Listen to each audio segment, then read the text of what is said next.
iHeart, get ready. Fantasy football is here. Welcome to the Scout Fantasy Show. ScoutFantasy.com is home to the Fantasy Football World Championships and the best players in the world. Real money winners giving their secrets to help you win. Now exclusively on iHeart. This is the Scout Fantasy Show with your host, the one, the only, Dr. Roto. Everybody, it's Dr. Roto. Get out the insurance cards, get out the copay. The office is open, my friends. Now, what I'm going to do today, I probably should have done a while back. I'm going to go through some box scores today and show you what I see when I look through a box score, okay? And I'm going to go through last night's games and I'm going to show you various things that shout out to me. Okay, so first of all, I'll go through the Mets and Marlins here. One of the first things I'm looking for is who batted where in the batting order. How did they do? What did I see? Right? So here, I mean, obviously we know that Stanton's been batting 2 for a while, but Stanton's batting 2, Ozuna 4.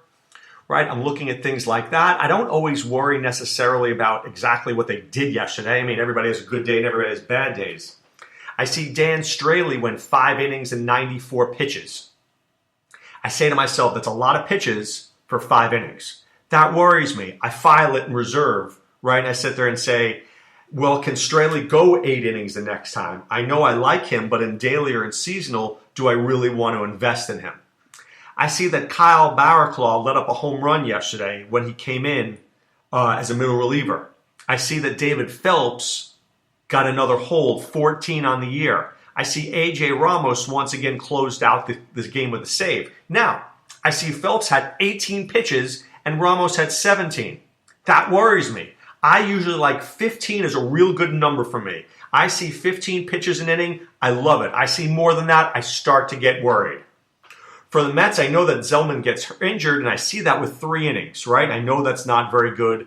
I don't see much more here that I need to speak of, but that's what I'm looking at. Yankees and White Sox, I see that Dellin Betances blew a save. All right, I know that he's pitched 3 nights in a row, but I filed that back and, right, want to remember that. I see Luis Severino, 12 strikeouts in 7 innings, 105 pitches, kind of where I want to be, right? A little bit higher than I want to be. I said 15, but it's right there. So 15 pitches times 7 innings, 105. There you go. That is exactly where I want to be. I look at Aaron Judge batting 3rd. I see Sanchez batting 4th. I see Gregorius batting 5th and Ellsbury leading off without Hicks and without Starlin Castro. That's the Yankees' new batting order. Will it stick? I don't know, but I know I see that. For the White Sox, I see that Matt Davidson went 0 for 4 with 4 strikeouts. Right? Now, I know that Davidson's been very hot this year and somebody's going to want to offer him in a trade to me, but I say to myself, hey, 4 strikeouts, let me watch that now. How many strikeouts has he had recently? I want to know these things because I want to get Matt Davidson when he's going on a high, not when he's dropping off a cliff. I trade for Matt Davidson now. There's only one place for me to go, down. I look at Jose Quintana.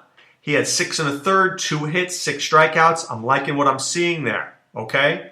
Not a lot of strikes, but he definitely, 101 pitches, 55 strikes. I want to see more strikes, but good stuff. Tommy Conley looked terrible. I want to file that because if David Robertson gets traded, is Conley a closer? Well, not in 2/3 of an inning when you let up 4 hits and 3 runs. I need to file that information, okay? I look at Trey Turner's box score and I say, wow, 4 stolen bases.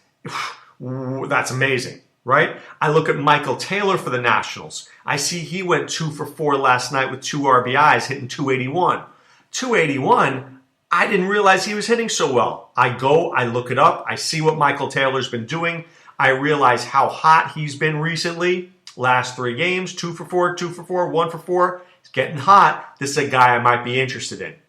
For Chicago, I look at the batting order. Now Rizzo's first, and Happ, and La Stella got in there, and Montero played, and Arrieta. I look at Arrieta's stat line, and I really get nervous because I see that 4 innings, 6 hits, 6 walks. That is a disgusting whip yesterday of over 3. So I filed that piece of information as well. So here we are after 3 games, and I got a lot of tidbits of information that I can get just from looking at box scores. Rays go up against the Pirates here. I see that Malik Smith led off, 0 for 5. That worries me, even though he's hitting 329. I see Sosa did all right. I see Wilson Ramos was in there, right? I see Hechavarria got into the game since he's been traded, had 2 RBIs. See him batting 8th. I file that away. I see that Felipe Rivero finally blew, his first, gets a loss there, first one in a while. But I still don't lose any hope there. For the Pirates, I see that McCutchen's still on fire. I see Harrison's doing well. I follow that bit of information. Orioles play the Blue Jays, and I see Kevin Gausman pitch last night. 5 1/3 innings, no earned runs. People are going to look at that. But you know what I look at? 99 pitches in 5 innings. That's 20 pitches an inning. That's more than I like. That tells me that Gausman may have done well, but was it really that good? I'm not sure. So I'll sit there and I'll watch Gausman again, but I'm not loving Gausman, but I'll keep my eye on him. Joe Biagini goes 2-7 on the season, 5 1/3, but he had 5 hits and 4 walks, only 3 strikeouts. I don't like that strikeout to walk ratio. I'm down on him. I get to see that. I see Jose Bautista batting leadoff. I file that away. Red Sox against the Twins. And I look at this line and I say, look, what did Chris Young do? A home run. I'm looking at Jackie Bradley Jr. Christian Vasquez did well. Drew Pomeranz, 5 innings, 83 pitches, not bad. 7 strikeouts, 0 walks. I love that number. Now, I know there's a rain delay in this game, but I just sit there and go, okay, I get it. I move on. Nothing to worry about. The Rangers and Indians, Robinson Chirinos, 11 home runs. How many people realize that he's probably hitting better than Jonathan Lucroy? Adrian Beltre with his 5th home run, batting 300 for the year. Tyson Ross with a pretty good start. Keone Keller gets his 4th win, 13 pitches, 9 strikes. Matt Bush with another save. I'm looking at those things. Joey Gallo batting 9th, right? For Cleveland, I look at Mike Clevenger and I see that's a really good game. He's not going to get the credit for the win, but he pitched exceptionally well and he could have won that game easily. I file that away for DFS purposes. Tigers beat the Royals 5-3. Matt Strahm, who I really liked, I realized, I don't know about this guy. 3 2/3, 2 home runs. I don't like guys who serve up home runs. Makes me very nervous, right? So I look at that. I remember this. Kane hitting, Bonifacio hitting. I'm good with that, right? Miguel Cabrera getting a home run. First one in a long while, only hitting 261 on the season. But I see Cabrera, Martinez, Castellanos doing some work. Justin Verlander, I see 9 hits in 7 innings. I never like more hits and innings pitched. That's a bad sign for me. I know I'm not interested in Justin Verlander. I see Justin Wilson, though, pitching 1 inning, 2 strikeouts, getting the save. I like seeing that. Milwaukee and Cincinnati, 8-6 by the Reds over the Brewers. I'm looking all over the Reds here. Adam Duvall I'm looking at. I really like this kid. Scooter Gennett always does well against a righty. Okay? Rick Adelman lets up 3 home runs. I know he gets the win, but I know I'm not interested in this guy. Right? Rizal Iglesias, 10 pitches in 1 inning. That's pretty darn good. I love seeing that. For the Brewers, I see Manny Pina still hitting, right? Hitting 288 on the year. Thames once again struggling down to 245. Ryan Braun back in the lineup. Travis Shaw getting a home run. Orlando Arcia heating up at 276. People may not see that he's starting to hit. Maybe he moves higher in the order. I am absolutely and unequivocally starting to get interested in this guy. I really love him. Oakland plays the Astros yesterday. Sean Manaea, 5 2/3. Yes, he gets the win, but lets up 9 hits and 3 walks in 5 2/3. I'm not happy about that at all, okay? Strikeouts to walk ratio 1-1 because he had 3 strikeouts to 3 walks. But in there, I see Bruce Maxwell, 3 for 4. Love seeing that from him. Chris Davis, right? 1 for 3. I like seeing that. Ryan Healy getting a grand slam home run. I like seeing that for Houston. I see Springer. I see Marisnik. I see Bregman. I see the lower that part of that order, right, doing well. I see Mike Fiers. I see what he did yesterday, 5 2/3, 106 pitches. I know I'm not loving that. I'm going to keep my eye on that because I think he's incredibly overrated. Cardinals against the Diamondbacks. The Diamondbacks win this game late, right? What am I seeing here? Jake Lamb starting to heat up a little bit. Who is this Descalso guy? Daniel Descalso? I'm not really interested. I know he played well last night. I filed that away. Sure, he played well, but he's not my kind of guy. Right, Tommy Pham with his 8th stolen base. I see that for the Cardinals. I see Carlos Martinez. You know what? He doesn't get the win, but he had 10 strikeouts in 6 innings. That's pretty good against his Diamondbacks team. I filed that bit of information away. I see that O blew another save. I'm not thrilled with that. I see Rosenthal didn't do a good job. I know the whole bullpen struggled there. Philadelphia against the Mariners. I see Aaron Nola had a big game there. 7 innings, 5 hits, 9 strikeouts. I filed to myself, I'm in on Nola. This guy can help me with strikeouts in the second half of the year. Maikel Franco, 2 for 4, right, with his 10th home run. Maybe I'm starting to get interested. Freddie Galvis hitting 2, Aaron Alter as well, another home run for him.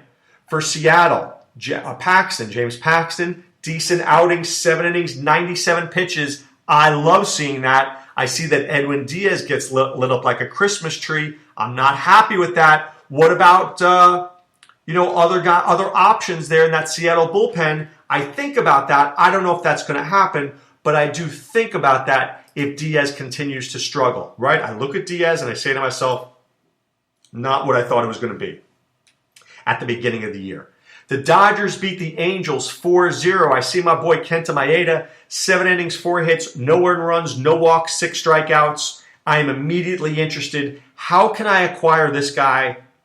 What will it take? Let me go through each of my leagues. What do I need to give up to get this guy? Does the guy who has Maeda, is he going to overvalue him? If he is, I can't get him. This guy had a good start, but I don't want to overpay. I know he's got 6 wins. I expect him to be in the rotation, but I don't want to overpay for Kenta Maeda, that's for sure. I see Jock Peterson had a 3-run home run, right? And I see once again the Angels could barely hit. Nothing really surprises me there. Atlanta against San Diego. I see Sean Newcomb. 6 innings, 1 walk, 8 strikeouts. I love the strikeout to walk ratio. I love that this guy strikeouts guys in droves. 103 pitches in 7 innings, a little high, but I'm okay with that because he really dominated San Diego on the road. I look at Jules Chassin. I say, look, he had another good outing at home. He could have won this game easily, except that Newcomb was so dominant. I see Manuel Margot hitting atop of the lineup. I see Perella, Myers, Renfroe. I start to see, and what else do I see? I see Austin Hedges was not in the lineup. What does that tell me? He'll be back the next day most likely. Maybe I want to get him into my lineup after he had a day off to relax. Something I might think about. And finally, I look at San Francisco against the Rockies, and I see that Greg Holland had another great outing. And I see that Jake McGee had a good outing. Jeff Hoffman had a much better outing after last time. I was worried about Hoffman, right, considering he let up like 42 runs in the last start. But he had 6 strikeouts in 6 2/3 innings, 97 pitches. I like that, okay? I see that the bullpen didn't do him any help. I see Tapia had a couple of stolen bases, right? Went 2 for 3 with a couple of stolen bases. I told you I like this guy. I see Trevor Story at 1 for 6, hitting .222 in the year. Can't believe how bad he's been. I see Denard Span 3 for 7. I like seeing that.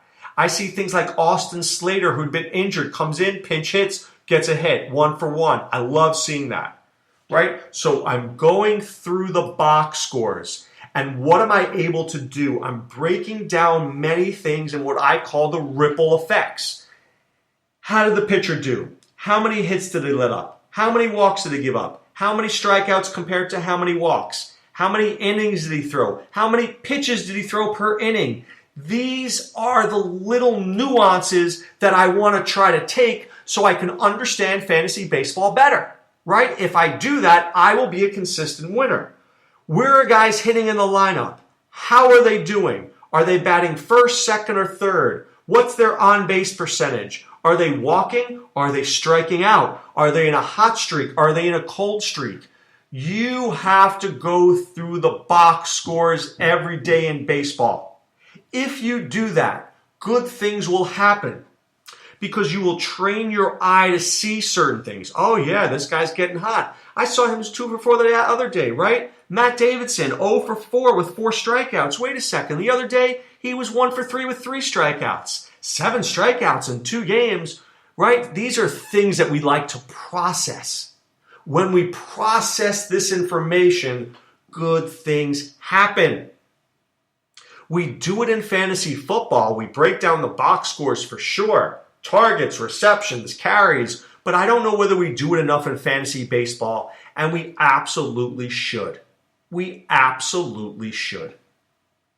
So, I want to just bounce to the NBA for a second. The New York Knicks fired Phil Jackson. I have 2 words to say: good riddance. And I think there are some lessons that we can learn from Phil Jackson. Phil Jackson was one of the greatest coaches in basketball history. I don't think there's any question about that. I mean, he's right there in the Mount Rushmore of basketball coaches. I'll take Greg Popovich, but Phil Jackson was pretty great. And I think that he is a very smart guy. But just because you're good at one thing doesn't make you good at everything.